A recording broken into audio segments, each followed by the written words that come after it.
శ్రీమాత్రే నమ. జై గురు దత్తాత్రేయ నమ.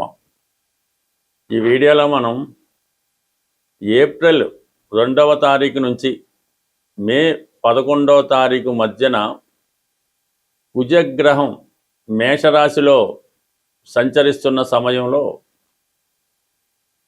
ఎటువంటి ప్రభావాలు కనబడతాయి అనే పరిశీలనలో మనకి ఏప్రిల్ 2వ తారీఖున శని భగవానుడు మీనరాశిలో ప్రవేశించి అక్కడ ఉన్నటువంటి శని భగవానుడితో కలియడం జరుగుతూ ఉంటుంది. ఇది ఒక విధంగా మంచి కాంబినేషన్ కాదు. శని భగవానుడు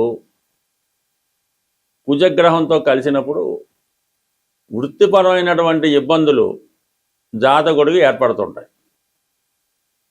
అదే శని భగవానుడు కేతుగ్రహంతో కలిసిన ఉద్యోగంలో మార్పు కానీ ఉద్యోగం పోవటం కానీ జరుగుతూ ఉంటాయి. అలాగే ఎవరి జన్మ జాతకంలో అయినా సరే శని కుజగ్రహాలు కలిసినప్పుడు వారు జీవితంలో తొందరగా సెటిల్ అవ్వలేకపోవడం, ఏ వృత్తి యందు ఆసక్తి ఉండదు, మంచి నాలెడ్జ్ ఉంటుంది, టెక్నికల్గా చాలా తెలివైన వారు ఉంటారు, అయితే పని చేయడానికి ఇష్టపడకపోవడం వల్ల వారి జీవితంలో సరిగ్గా సెటిల్ అవ్వలేకపోతుంటారు. కొంతమంది జీవితాంతం ఏ ఉద్యోగం చేయకుండానే ఉంటారు. అలాగే పెళ్ళి కూడా చేసుకోకుండా ఉండేవాళ్ళు కూడా ఉంటుంటారు. ఒకవేళ వివాహం అయినా కూడా వారి జన్మజాతకంలో శని కుజులు కలిసి ఉంటే వివాహ జీవితం కూడా సరిగ్గా సాగపోవడం జరుగుతూ ఉంటుంది.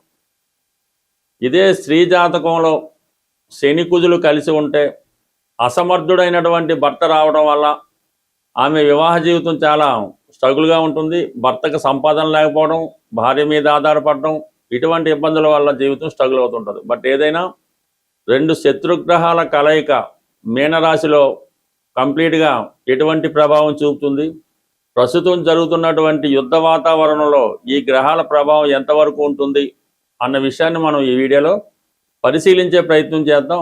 వృషభ రాశి వారికి ఏప్రిల్ 2 నుంచి మే 11 మధ్యలో సుమారు 40 రోజుల పాటు కుజగ్రహం లాభస్థాన సంచారం వలన మిగతా రాశుల వారి కన్నా వృషభ రాశి వారికి అత్యంత లాభదాయకంగా ఉండడం జరుగుతుంది.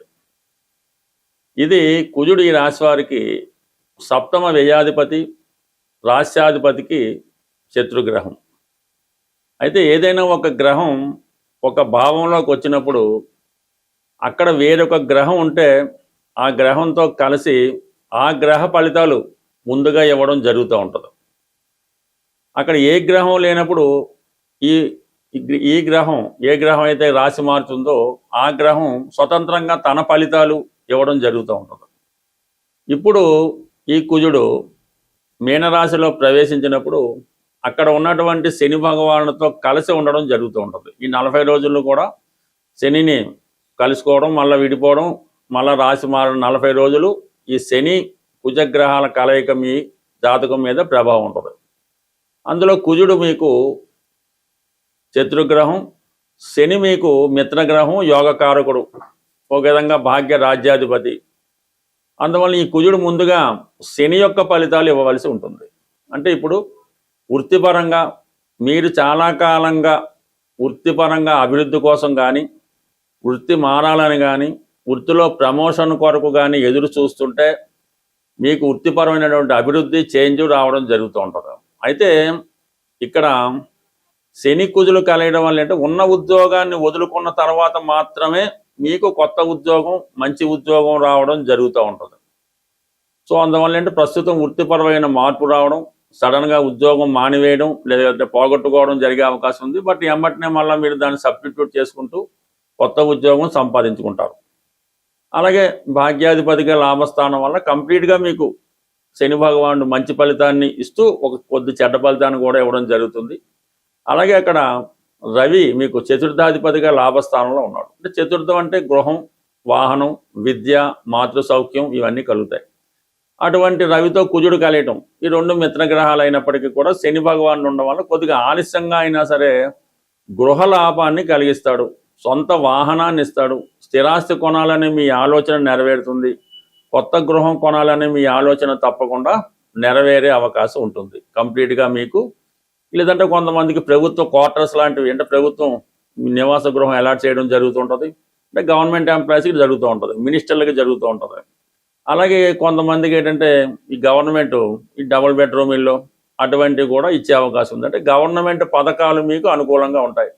అందులో గవర్నమెంట్ మీకు పెన్షన్ రావచ్చు, గవర్నమెంట్ జాబ్ రావచ్చు, గవర్నమెంట్ గృహం రావచ్చు, ఏదో ఒక పథకం మీకు ప్రభుత్వం ద్వారా మీకు రావడం జరుగుతూ ఉంటుంది.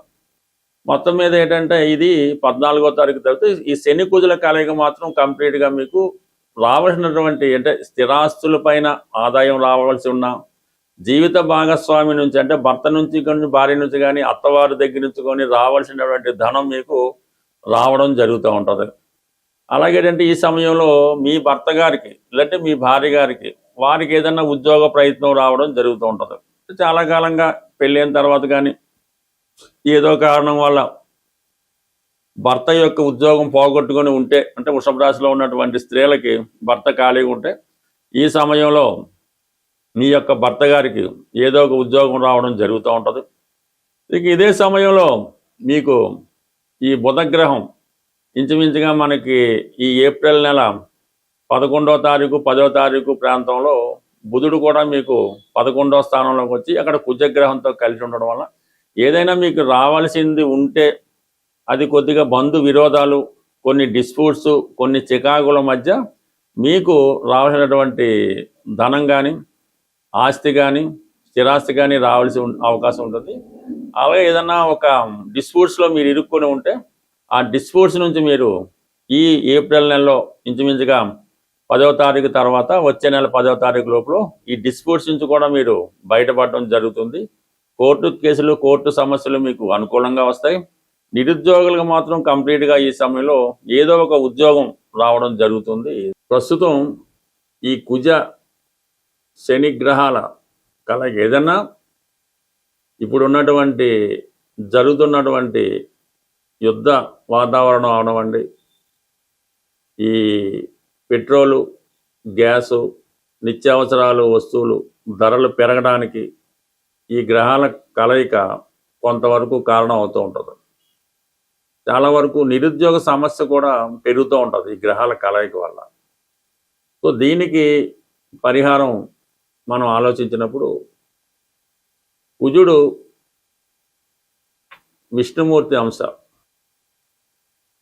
శని భగవానుడు ఈశ్వర అంశ, అంటే అంతా ఒకటే కానీ జస్ట్ క్లారిటీ కోసం చెప్తున్నాం, అందరూ ఒకటే.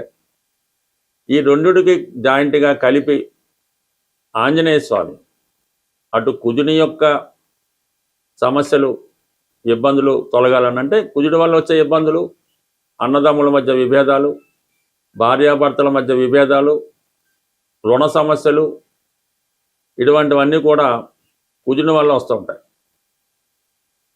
దానికి పరిహారానికి ఆంజనేయ స్వామి. నిరుద్యోగ సమస్యకి శనివారం నాడు రెగ్యులర్గా హనుమాన్ని పూజించుకుంటుంటే అవి నిరుద్యోగ సమస్య సాల్వ్ అవుతుంది. రుణ బాధలు, అన్నదమ్ముల గొడవలు, భార్యాభర్తల విభేదాలు, పెళ్లి సంబంధించిన సమస్యలు ఉంటే మంగళవారం రోజు ఆంజనేయ స్వామిని ఆరాధించడం వల్ల ఈ సమస్యలు సాల్వ్ అవుతాయి. శని భగవానుడు కూడా మరి 2 గ్రహాలకి ఆంజనేయ స్వామి కాబట్టి శని యొక్క ఇబ్బందుల నుంచి మనం బయటపడాలంటే శనివారం రోజు నియమంగా ఉండి ఆంజనేయ స్వామిని ఆరాధించుకోవాలి. అంటే ఇప్పుడు జాయింట్గా మనం ఈ సమస్య నుంచి బయటపడాలంటే ఆంజనేయ స్వామి వారిని శనివారం రోజు చక్కగా అభిషేకం చేయించి వడమాల సమర్పించడం వల్ల మనకి కంప్లీట్గా ఈ సమస్య పరిష్కారం అవుతుంది. మీకు ఏ సమస్య అవనవండి, కనీసం 1 వారం అనేది చేసినందుకు మాత్రం సరిపోదు. కనీసం 8 వారాలు చేయడం వల్ల ఈ విధంగా రెగ్యులర్గా ఆంజనేయ స్వామి వారికి అభిషేకం, వడమాల సమర్పించడం, ఆ రోజు మనం చాలా నియమనిష్టలతో ఉండడం, 3 సార్లు 3 పూట్ల హనుమాన్ చాలీసా పారాయణ చేయడం వల్ల తొందరగా స్వామి యొక్క అనుగ్రహం పొందడం జరుగుతూ ఉంటుంది. అయితే ఈ 2 గ్రహాలు మీనరాశిలో కలుసుకున్నాయి కాబట్టి మీనరాశి అయినటువంటి అధిపతి గురువు కూడా మనం శాంతి చేయవలసి ఉంటుంది, పరిహారం చేయవలసి ఉంటుంది. గురువుకి సింపుల్గా పరిహారం ఏంటంటే గురువు ఆరాధన దత్తాత్రేయుడు, షిరిడి సాయిబాబా వారు, రాఘవేంద్ర స్వామి, మీకు విద్య నేర్పిన గురువు, లేదంటే మీకు జన్మనిచ్చిన మీ తల్లిదండ్రులు, వీళ్ళని పూజించడం వల్ల గురువు మీకు ప్రసన్నుడు అవ్వడం జరుగుతూ ఉంటుంది.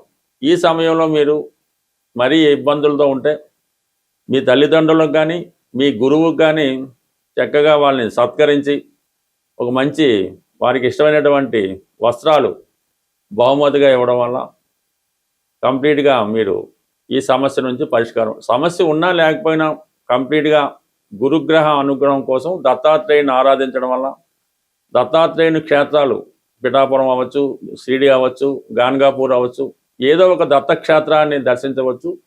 లేదా మీ గురువు యొక్క గృహమే దత్తక్షేత్రం అవుతుంది, లేదంటే ఒక గోశాల కూడా మీకు దత్తక్షేత్రంతో సమానం అవుతుంది. అటువంటి వాళ్ళని సందర్శించి అక్కడ కొద్దిసేపు మీరు విశ్రాంతిగా ధ్యానం చేస్తూ కూర్చుంటే మీకు ఆ పాజిటివ్ హీలింగ్ అయి అన్ని గ్రహాలు మీకు వశం అవ్వడం జరుగుతూ ఉంటుంది. మనం గ్రహాలతో పరిచయం పెంచుకొని వాటిని ఆరాధిస్తూ ఉంటే గ్రహాలు మనతో మాట్లాడి అవి ఏం చేయాలో అవే చెప్తూ ఉంటాయి. స్వస్తి.